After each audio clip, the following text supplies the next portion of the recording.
Hello YouTube. This video has been a long time coming. I finally got some free time, so let's talk about one of my favorite games that I've been playing for many years now. It's Starsector. And Starsector is really awesome. If anybody's coming from my X4 videos, kind of bored of X4, looking for something different, still wants still want to play a spaceship game, this is the perfect pickup. Not only because it's not very expensive, but just because it's awesome and it's extremely moddable. Now then, as usual with guides on every video game I normally play, I like to try and make these a little informative. So let's go over how to make this game just uh, quality of life wise just a little bit better for modding and playing. And I would say the first and most important step to modding Starsector is where you install it. And if you're really familiar with modding games, when you put games that you want to mod or heavily modify and start putting mod files into protected folders, like your program files, sometimes the operating system does not like that and causes erroneous errors and a whole bunch of problems. So to avoid any issues, I haven't really noticed any with Starsector per se, but in general, modding advice, especially for stuff like Skyrim, uh, just install it not in the program files. I don't think it has to be on a completely separate drive. Just don't put it in the program files. Put it in its own little folder here.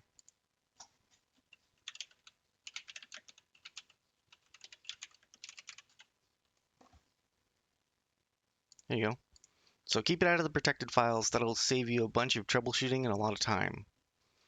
I installed mine on a completely separate drive, and that makes my life easier. Now then, the next bit of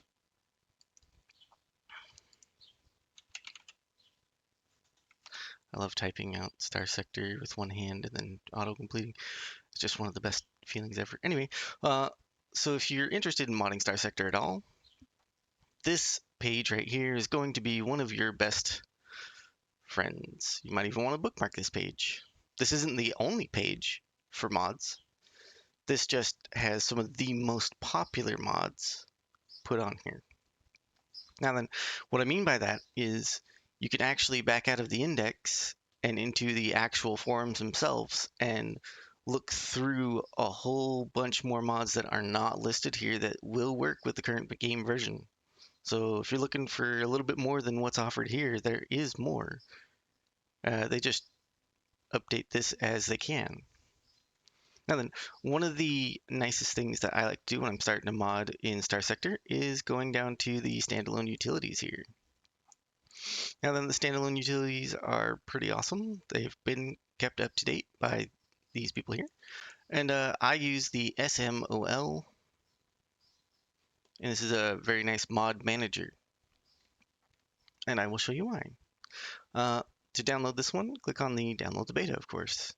If you end up going to the GitHub and downloading like the dev version folder, I believe that's more for somebody to mess around with the program itself, but it doesn't give me an executable to run. So just click download the beta, save a little bit of hassle, and then extract it, and then run it. I made a shortcut here. Let's see where I can put that.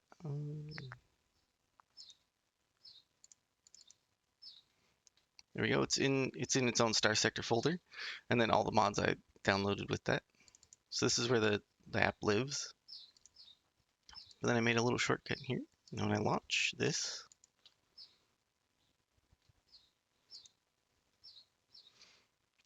I've changed the theme of it, of course, but this is the program. This makes it a whole bunch easier to manage not only mod installation, but just some of the more tedious things like editing the VRAM parameter folder. you'll notice that there's a little refresh button here, and it'll tell you what the estimate is for how many mods you have. That's a pretty convenient and neato tool, and I really like that. If you come into the settings, there are a few niceties here that you can change, like changing the RAM assigned. If you have a ton of mods, you'll know that sometimes the game takes a while to load in, and saving becomes a problem because eventually, after you save a few times, it starts getting slower and slower to save. It takes longer and longer, and the loading also becomes a problem. Eventually, you have to quit the game completely and then launch the game again in order to get your game speed back up. Well, one of the ways to deal with that is to allocate a little bit more RAM, depending on how much. This is system dependent, so there is no one size fit all option here. You have to tailor this to your own system. But one of the best things that makes it so painless is getting Java 8. Right. As far as I know, the game runs off of Java 7, but this little program here, you can download Java 8. And I'm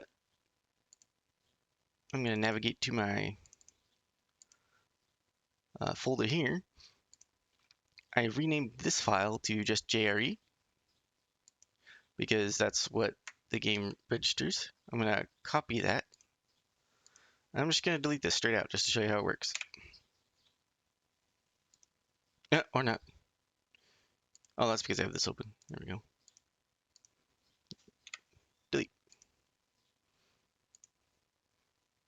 Now then, I'd recommend, the reason I did that is just so that way when I hit the download button for JRE version 8, it'll give you two choices, but when I hit launch, it just takes me to it doesn't actually launch the game.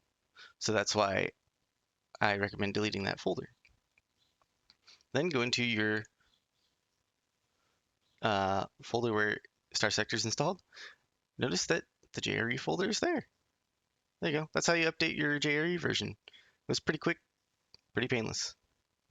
And in my experience with, as someone who has modded Starsector with over 100 mods before, upgrading the JRE version has improved my personal experience greatly.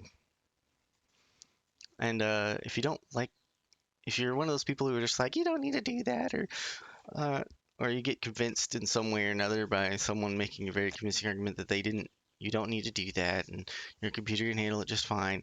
The game author themselves have been tempted to update the JRE version to JRE 8. So if that isn't, you can find the arguments they've made in the Discord. So don't take my word for it. Take the game author, or the game publisher, the people who make the game. We're gonna update to JRE 8. So go find their opinions on it and how they feel about it if you don't believe me. Anyway, that's just some of the nice tips and tricks here to get you on your way for playing Starsector. One of the more nuanced things that you will have to do on your own if you want to really tweak Starsector the way you want it is you will need to navigate to where it is installed. This is purely for tweaking. If you just want to play the game outright with no mods and no changes, install the game, start her up, let her rip. If you want to dive deeper into changing some of the settings, go down into the Starsector core data config file, and then the settings file, the setting JSON specifically. This is one of the most important files to edit. And if you notice right here in orange at the top, these settings cannot be changed by mods. You can still change them yourself though. So there's no mod that will change this for you. And one of the things that I like to change, because it was previously like this,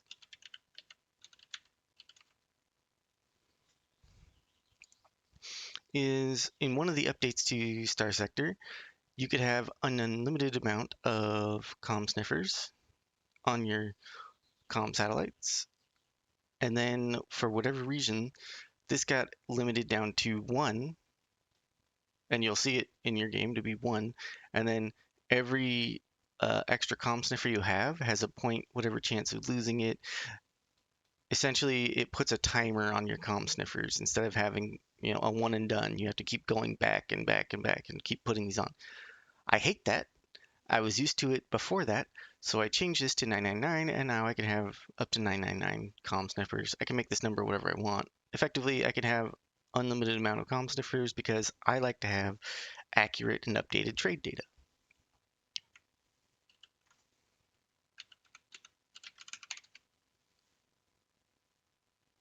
Let's see here. There's another thing I like to change. Maybe that's not it. Where's max fleet size? Because I have a beefier computer, let's see, it's probably next to crew salary. Right there, it's staring at me in the face. I like to change this number, and even for the AI fleets. Uh, as of the current installation, this number is 30. I have upgraded it to 80. So I like to have big fleets. I like to have big engagements and have lots of fun with it. And some of these numbers, you can change all of these numbers yourself if you want to. There's a whole bunch of interesting things here. I just make a few changes, tweak it a little bit here and there. Another one people will probably be interested in is, oh boy, how do I spell that? Oh,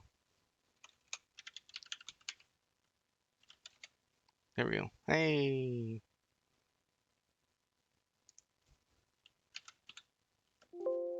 oops.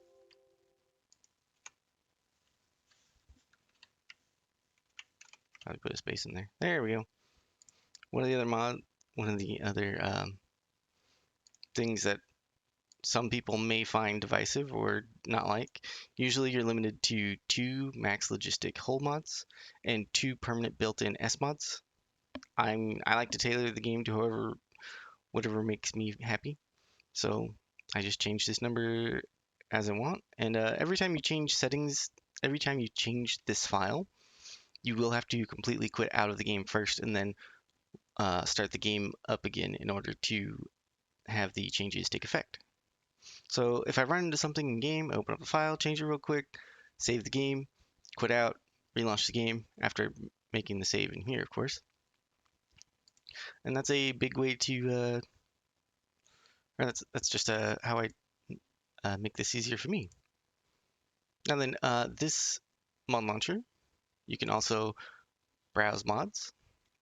And I believe this mod launcher can also scrub the Discord for mods because there are a lot of places where the mods are hosted, the Discord and the forums.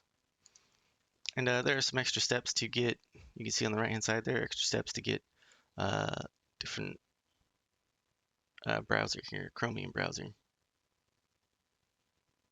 So this is all fairly easy, and none of this is too painful to set up. I do want to talk about this mod in particular, and that would be this one right here, Ashes of the Domain, just because I ran into a little whoopsie. And it was my fault, not the mod author's fault, just to put that there. But I mean, it's also not really disclosed. So when you download this mod, I wanted the all-in-one version. So I go ahead and click on that. I don't know if it'll download. Whatever. Oh, there it goes. Okay, so I got the full package, right? And normally you'd think this is totally fine. Sometimes mod authors will put 3 zip files inside a zip file. And what that does to a mod manager is it does not expect 3 zip files inside a zip file. And you get this. And it goes, wait a second.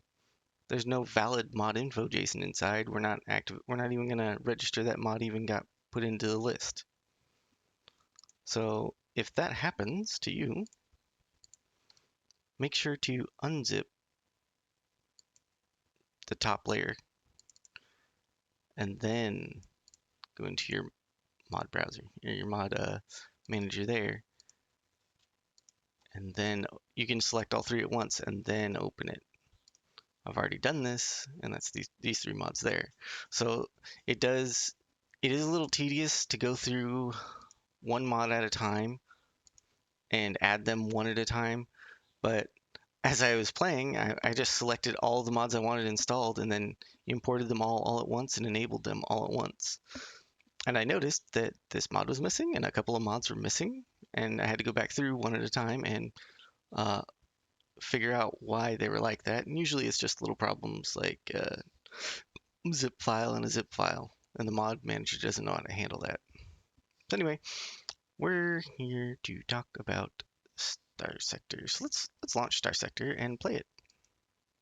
Now then, because I have deleted out JRE version 7, oops, there we go.